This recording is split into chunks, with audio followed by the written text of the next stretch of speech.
Could the Cowboys sign Von Miller to replace Randy Gregory? And how much interest do the Cowboys really have in Bobby Wagner? All that and more on this episode of the Locked On Cowboys podcast.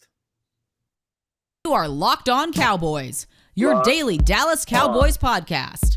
Part of the Locked On Podcast Network, your team every day. Locked on Cowboys.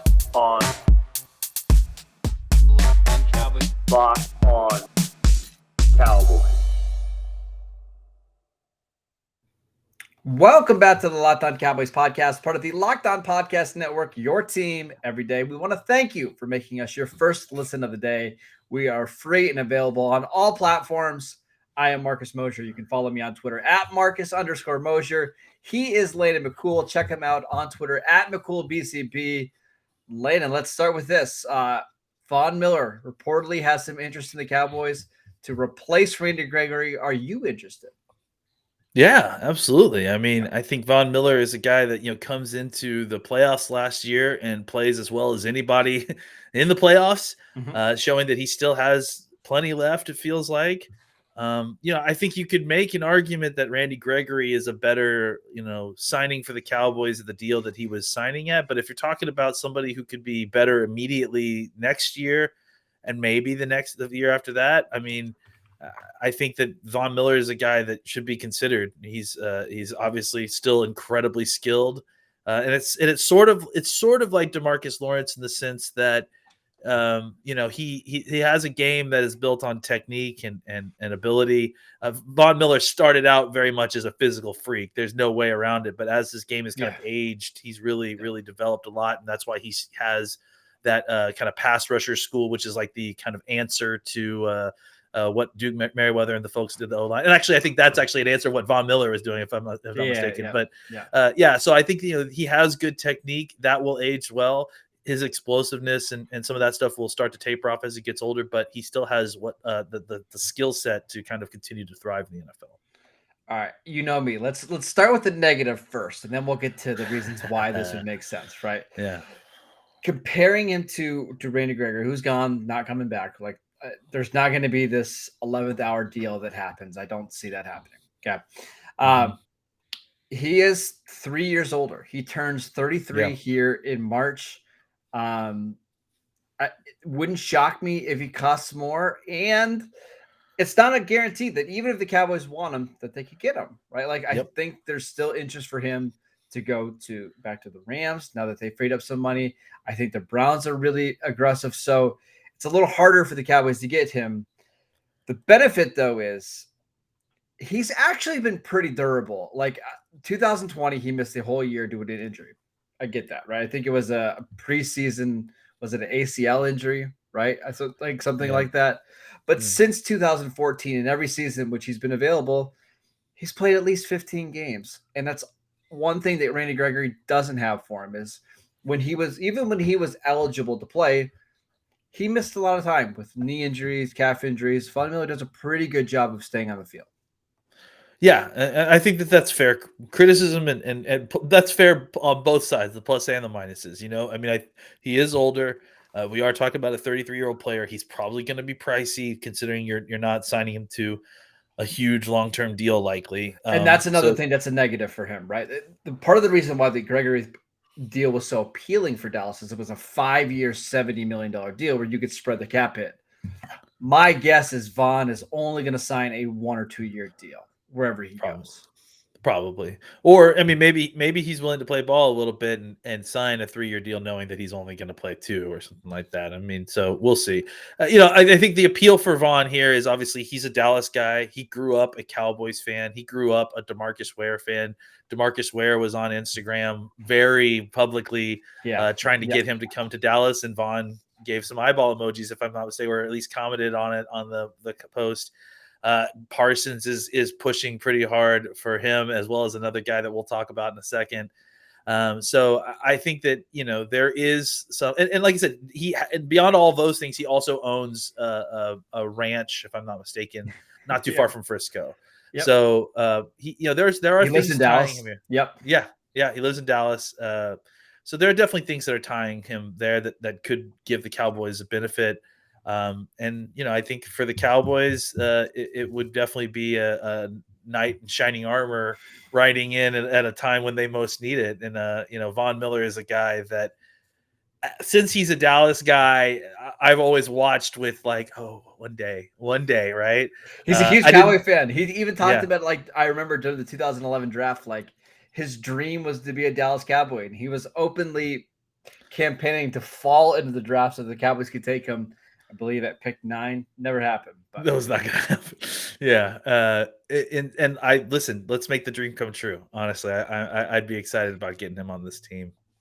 I was gonna make a really bad comp about, like, if a girlfriend breaks up with you and another girl just walks through the door that happens to be prettier, but we're both married, so I can't really make that. That's probably not a good idea. Yeah. The wives may watch this one. Yeah. So let's say if Von Miller does sign with the Cowboys, how would he fit into Dan Quinn's defense?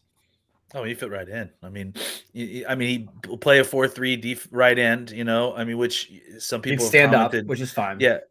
I mean, exactly. He doesn't. I mean, they already have tried different times to get their defensive ends to stand up, so that works. There's been some talk about can he play full-time defensive end? Yeah, absolutely. That's not a problem. What he does as a pass rusher obviously translates, and he's a very strong run player as well. So, we're talking about a guy that's skill set is up there with the best in the league. So I just want to let people remember that the Falcons under Dan Quinn played Vic Beasley, who was like 230 pounds at that same spot. Yeah. So I think Von Miller will be fine. Yeah, and again, I think all these guys are going to get heavily rotated anyway. So I think it would be a fantastic fit. There's not a fit problem here at all. Yeah. Now, do you think the Cowboys would be in position to, like, if they signed Von Miller, they could maybe limit his snaps a little bit by using Basham or Golston as like a base defensive end, just to try to keep his snaps down? Because even with the Rams, he played a pretty heavy amount of snaps. He was playing 79% of the defensive snaps for the Rams. I mean, I think a lot of that has to do with the fact that the Rams had to have him play that kind of snap count because they are a extremely top-heavy team. And say what you will about the Cowboys, they do have pretty decent depth at some of these spots, so they do have bodies that they can throw at those spots on early downs if they don't want to use Von Miller and, first and second down early in the game or something. They can throw Chauncey Golston out there. They can throw Basham out there. They I'm sure we'll draft another defensive end at some point as well. So, and again, obviously Parsons is going to take some snaps at the position as well. So there are definitely going to be people that are going to be there so that he doesn't have to play a lion's share of the snaps. If they don't want it to, just if they were looking to kind of preserve his body a little bit so the end of the season. Just really quickly, kind of tying a bow on this, what's the right amount of money for Von Miller? Let's assume it's a 2-year deal that he wants, 16 million a year. That's what I was exactly going to say, honestly. I think 15 to 16 is probably what you're looking at. And it's more than what you were paying for Randy, obviously, but you're also like probably getting better immediate returns. But it is probably more than you wanted to pay, but it's kind of, what the cost is when you miss out on the chance with Randy Gregory. So I think they'll have to pay it.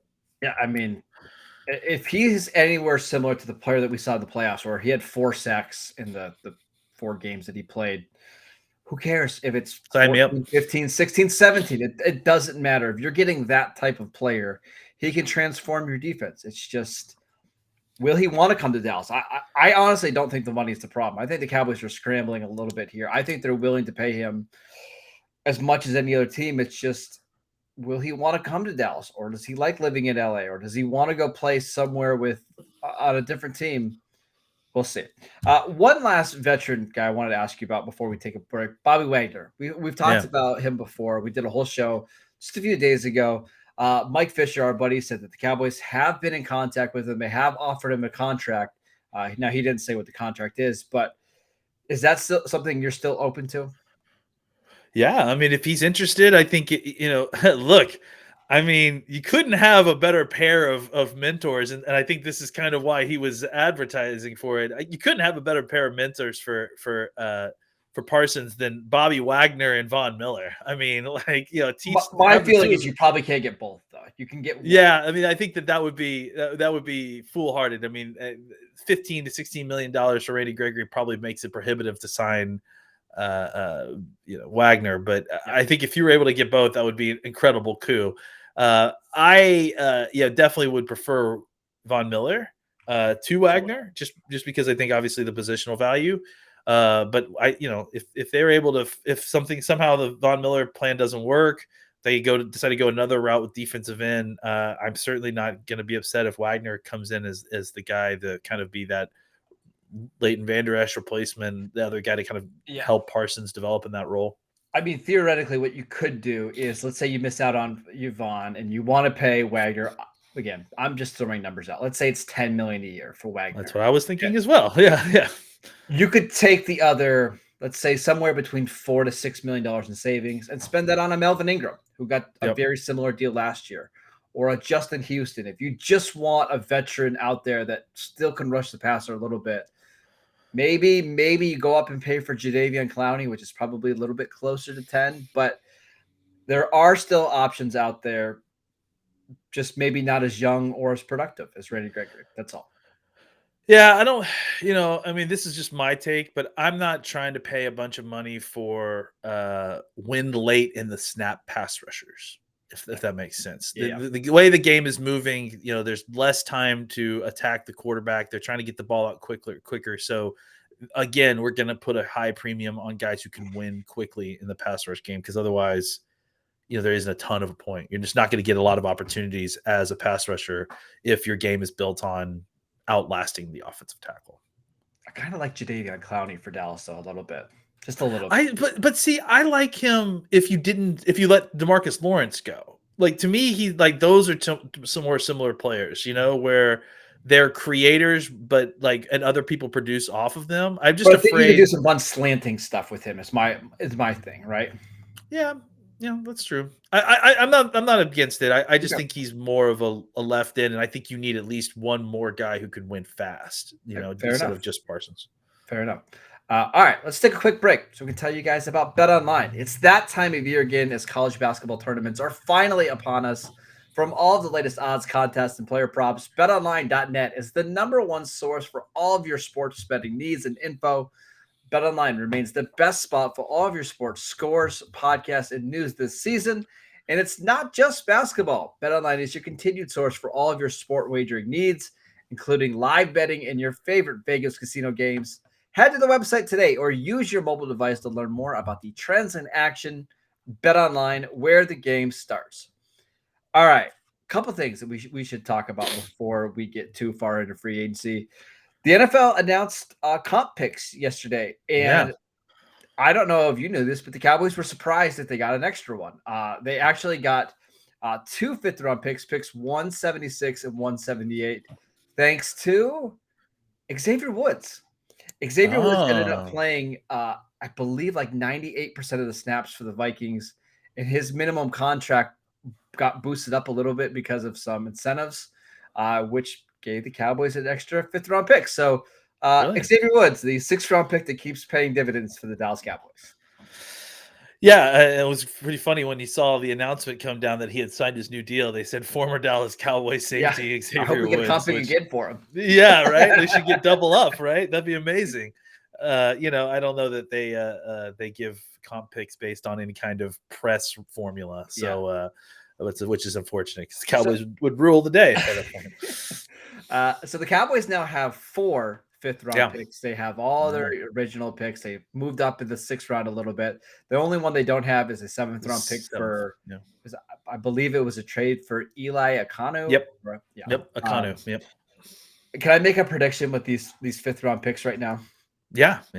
They're going to use 2 or 3 of those 5th-round picks to go from pick 29, which is their 4th-round pick, up to the top of the 4th round to get a player that they like. I'm just going to go ahead and say it. It's what they do every year, right? They almost traded up last year to go get Jabril Cox. They were very happy to get Tony Pollard a couple of years ago in the 4th round. I think that's probably the plan here. But yeah, I mean, the Cowboys, are really good in drafting in that kind of area. The 4th round, not so much. Not the 5th. Yeah, exactly. So I think the idea is that they they like to get a little bit closer up to the top where they have confidence in the targets that they're getting. They have, you say what you want about the Cowboys front office. they still have one of the best scouting departments in the entire NFL. And I think they like to take advantage of it in those middle rounds where they feel like they have better information than everybody else. And I got a feeling that fourth round at the very top is going to be the one where it's loaded with linebackers, right? There's going to be 2 or 3 linebackers that fall into that range. And if the Cowboys don't, invest in it early, you might be able to get a Jabril Cox level player again this year. And if it's Cox and it's Parsons, and let's say it's Channing Tindall from Georgia, just for example, I can live with that. Like, I think absolutely. that's fine. All right, let's talk about free agency. It officially kicks off today at 4 p.m. Eastern time. What would you like to see the Cowboys do over the next week or two? Well, I would love to see them sign Von Miller. I mean, I think we talked about that, but I also, obviously, outside of that, I think the other targets that they need to hit, they've signed Hooker, so I think they also still need to go out and get Curse. That would be great. I don't know if it's also possible to get a cheap free agent left guard or a guard of some sort, but I think it would be good for the Cowboys to try to find somebody there that they could feel comfortable about plugging in, so they didn't feel like they had to draft a offensive lineman at 24. I just don't know if the money is going to be enough that they can get all of these things. I think, and if I'm prioritizing defensive end, re-signing Curse, and then if we can find a guard, if not, I mean, you maybe you wait for someone to get cut, maybe you try to free up some more room. I think those are the things that immediately you want to see. And then if there's a wide receiver, deal to be made, whether that's in free agency or whether that's in a trade, because of someone that's being released because of free agency, I think the Cowboys should keep their eyes out on that. And if there's someone that's a good fit for what they're looking for, that can be had for a relatively cheap price, I think that's something that we should look out for as well. Let's start at receiver, because this market has basically come to a screeching halt after Zay Jones signed a 3-year, $30 million deal. Which I think real quick, I think everyone's just in shock that that what's his name turned down a $23 million deal from Adams turned down a $23 million a year deal from the Packers, and now no one knows what the market is anymore. It's just. There's such like a weird cognitive, like there's not cognitive dissonance, but like a separation between, the top end guys and like that kind of second tier. And there's really been no, bridge between the two. So it's made the market very, very weird. Well, what I found is if you are fast, you're going to get gobbled up quickly in free agency. And I really think that's why Christian Kirk got paid so much, is there's just not very many guys in the NFL that are good receivers and running the 4.4s. Yeah. And everybody else, like, I think Allen Robinson, who is clearly a better player than Christian Kirk, might go for like $8 million less just because he's not fast.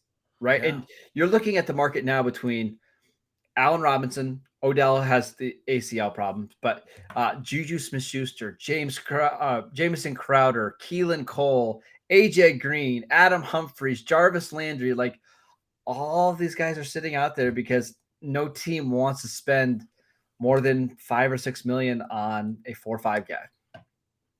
Yeah, and it's interesting too, because I mean, just because out of morbid curiosity, I would like to have seen what Cooper's market would have been like in the middle of this, because I feel like he's caught right in between the middle of those two groups, right? Where he's probably a faster athlete than the rest of those guys, right? But he's not a burner necessarily. He's not like an elite deep speed guy.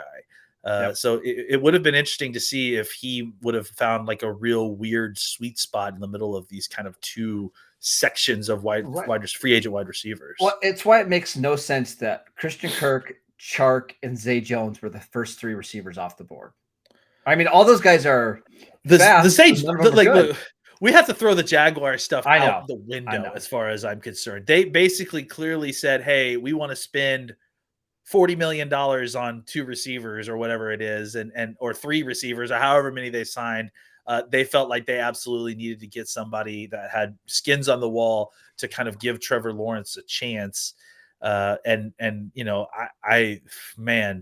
made some very poor money decisions as far as I'm concerned. And frankly, I honestly wonder if the wide receiver agents weren't all just like, hey, let's keep our powder dry until Jacksonville signs some of these guys.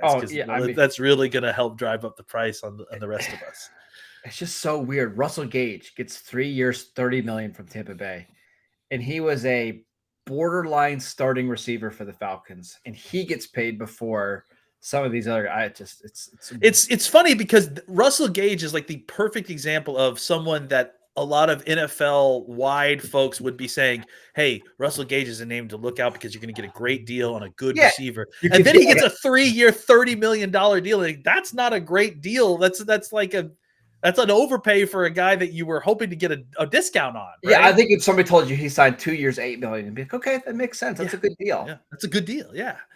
And that's the thing, right? You hear and that's how it kind of works, right? Is that like you hear his name as a potential guy that you could get for a good guy that you could get for really cheap, and then suddenly he's getting like starting wide receiver money, like wide receiver 2 money out in the market, and you're like, well, that's not exactly what we were talking about when we brought him up front. We were talking about him in the context of a cheap deal. These guys are getting. I mean, Zay Jones is another guy, right? Like, I mean, geez, like that deal is absolutely. Absolutely. I'll tell you this. The Raiders were trying to trade him at the deadline, and his cap number was $500,000, and they would have taken a 6th-round pick for him.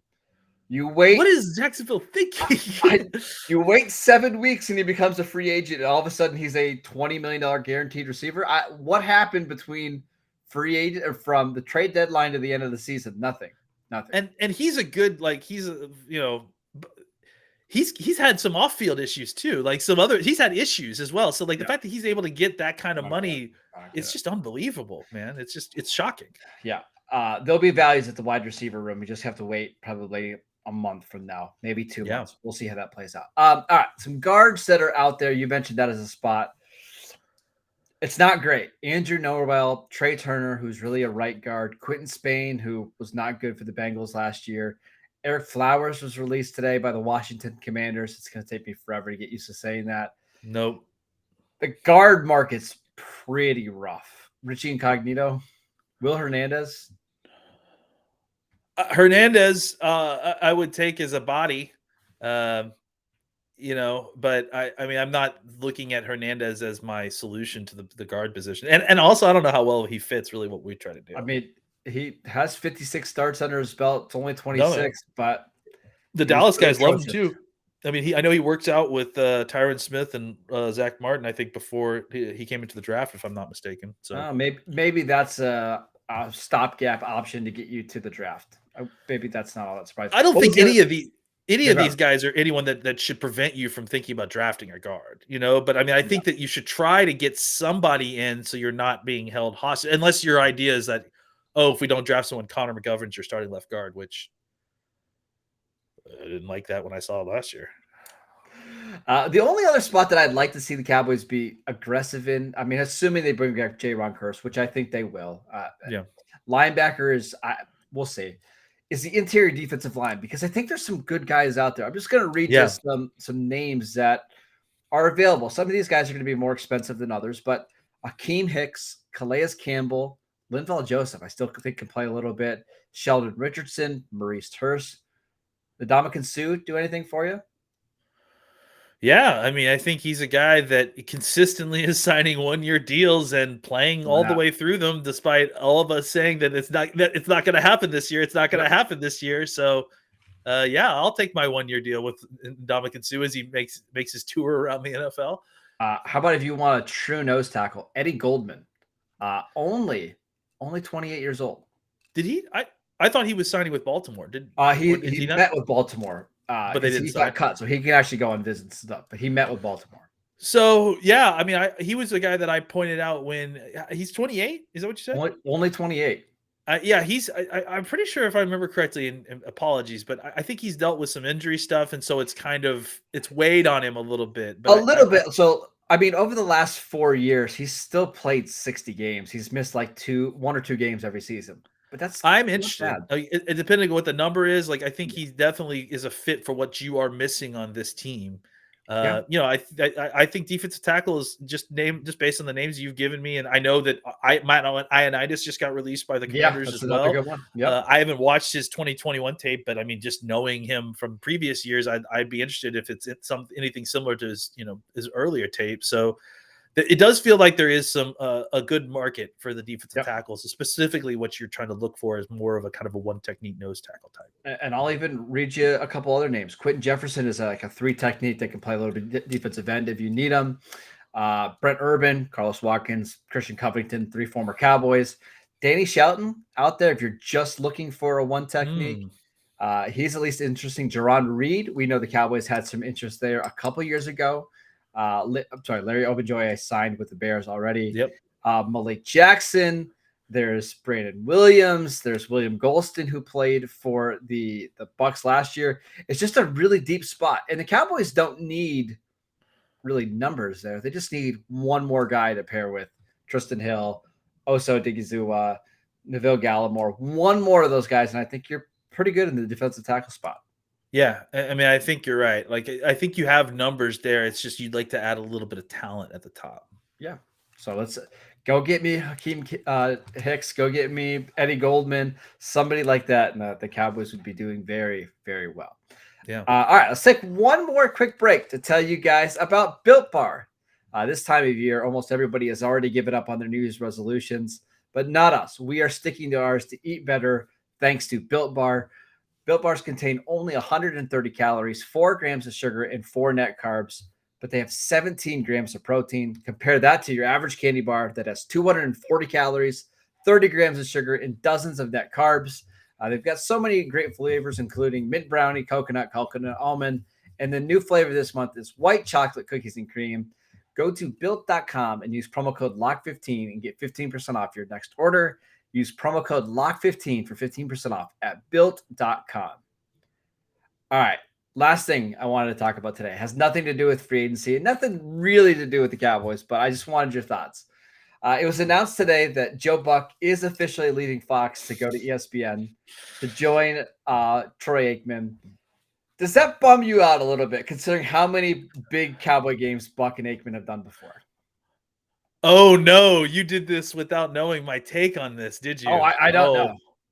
Oh, I hate Joe Buck, man. Listen, really? Yes. I just don't. I've always felt like he is more than other teams gone out of his way to try to dig out the Cowboys, and that it's actually rubbed off on Troy Aikman to a certain degree. Oh, yeah, Troy Aikman goes way too far the other way, right? He doesn't want to appear biased, right? I think, yeah, I'm just not a huge fan. I mean, you're right in the sense that it is kind of a bummer that he has done all these Cowboys games over the years, and now he's kind of, that likely is going to change a lot just because, the Cowboys won't be as frequently with Troy and Buck. But I mean, I think the problem is that I'm old enough to remember a time before Joe Buck. Yeah, and so I remember Summerall and Madden, and so I'm there with you as well. I think that he's fine. I think he gets way overrated by a lot of folks because he's gotten a lot of these jobs, because his dad was a famous announcer too. So, do you like him on ESPN though? Because I actually really do like Aikman and Buck on ESPN. It makes it feel like those games are going to be a little bit more important. I will 100% agree with that. I do think that this is the first time seemingly in a while that they have what would be called a prestige group at the Monday Night Football game. It's just competent group they've had in a long time. Yeah. And look, I mean, I don't mind Joe Buck. It's just, I am very tired of those two doing 90% of the Cowboys games, to the point where I don't even listen to, like, I'm a guy that does the radio. I listen to Brad Sham and Sure. Babe Laufenberg. So I'm not going to miss them terribly much. But I do think, I will agree that it is definitely an upgrade for the ESPN.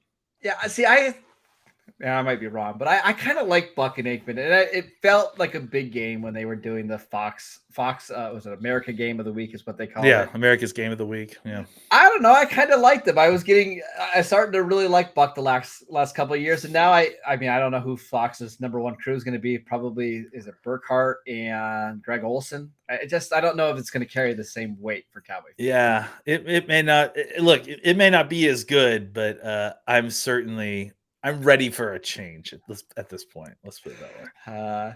So did you see that Amazon? I believe Amazon's going to have Kirk Herbstreit and I think it's Yeah. Al Michaels that they're going after. Yeah, How do you think about that, Drew? well, I think that Amazon clearly has a lot of money, and they're just dumping and dump tracks wherever they I can. like Kirk Herbstreit though. I think he's good. Yeah. I mean, I think that he's had some takes that have been, I mean, but I like him as a play-by-play guy. Yeah, cheers to that. No, but I think he's a good color announcer, and I do appreciate his commentary when I watch games when he's on. Al Michaels is still the best play-by-play guy, though.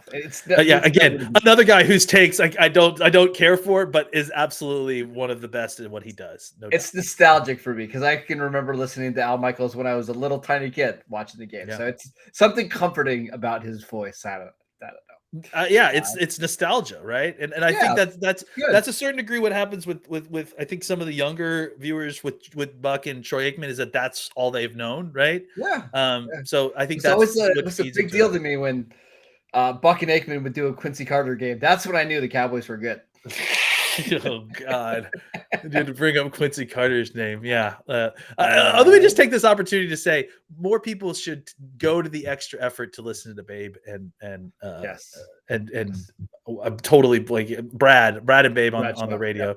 Yeah. Brad Sham to me is the best at what they do. So I love that crew.